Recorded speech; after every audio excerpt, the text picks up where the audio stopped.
Þegar ég svaraði þessari spurningu sumarið 2011 þá voru bæði löndin Ísland og Grikkland í miklum skuldavanda og efnahagserfiðleikum og enda höfðu bæði farið mjög illa út úr efnahagskreppunni sem byrjaði í 2008.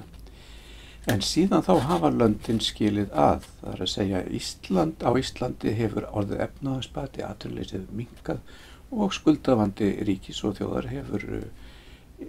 hefur skánað.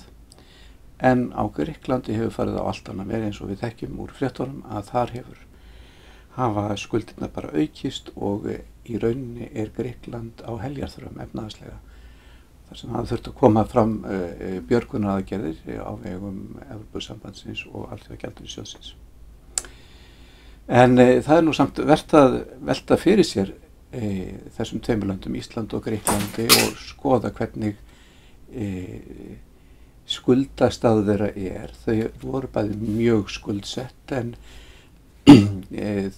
þeirra staða mjög ólík svona í gegnum þessa efnahagskreppu. Á Íslandi varð mjög djúpur samdráttur en skammvinnur. Á Grikklandi var efnahagssamdrátturinn, hann búinn að vera viðvarandi mjög lengi og hann hefur bara haldið áfram að dýpka og dýpka, þannig að þarna að ræða djúpstæða og langvarandi kreppu. Á Grikklandi líka ríkissjóður miklu verr staddur heldur en á Íslandi.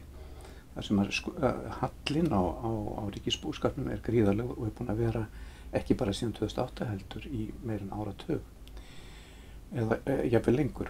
Og svo loks náttúrulega skuldirnar sem miklu hærri á Grikklandi heldur en á Íslandi. Hlutfall skulda af þjóðarframleiðslu var í kringum 143% haustið 2011 og hefur hækkað enn síðan, en á Íslandi var hlutfallið 90%. Þannig að þegar við horfum allir þess að þætti að sjá að Íslandi miklu betur sett heldur en Grikkland. Þannig að þarna lönd sem bæði mjög skuldsett en aðstæður og dýpt vandans mjög ólík. En við getum líka notað ýmsa mælikvarða við að meta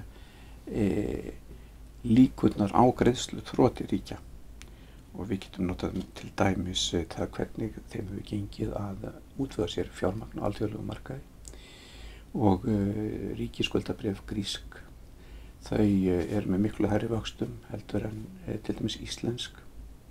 Líka að lánshæfiseinkunnir landanna, þær mjög ólíkar. Ísland kemur miklu betur út í þeim samanburði.